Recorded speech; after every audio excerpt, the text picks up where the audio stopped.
আজ বৃহস্পতিবার, আজ হচ্ছে বাঙালিদের ঘরে লক্ষ্মীবার। সেই কারণে আজ আমাদের বাড়িতে হয়েছে পিওর নিরামিষই খাওয়ার। তো চলো দেখে নিই আমার মা আজকে কি কি রান্না করলো। মা, হ্যাঁ, কি রান্না করলে? এই তো ভাত রান্না করেছি। আচ্ছা, পুরো নিরামিষই তো? পুরো নিরামিষ আজকে বৃহস্পতিবার। এই হয়ে গেল ভাত। আর দিও না মা, দাঁড়া, হয়ে গেছে। ওই কটা ভাত এখানে, ওটা দেখতে এরকম মনে হচ্ছে কতগুলো ভাত আছে এখানে। না বাবা, আবার সবাই কমেন্ট করবে যে রাক্ষসের মতো খাচ্ছি। সে কমেন্ট করুক, মানুষের মুখ সে বলতেই পারে। এই যে আলু মাখা হয়েছে। আলু মাখা, আলু মাখাটা একটু কমিয়ে দাও না মা। ঠিক আছে, একটু কমিয়ে দাও।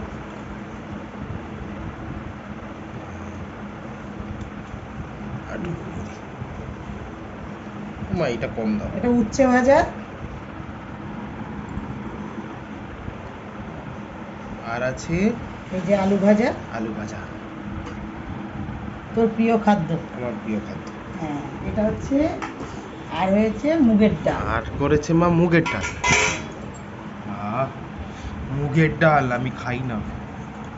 খাই না বললে তো হবে না, নিরামিষে এগুলো খেতে হবে সবসময়। তার মুসুরির ডাল খাওয়া যায় না।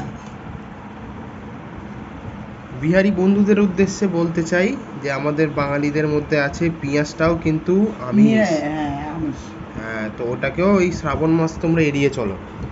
পেঁয়াজটা কিন্তু বেশি আমিষ। তোমরা যদি মাছ মাংস না খাও তাহলে পেঁয়াজটাও খেও না।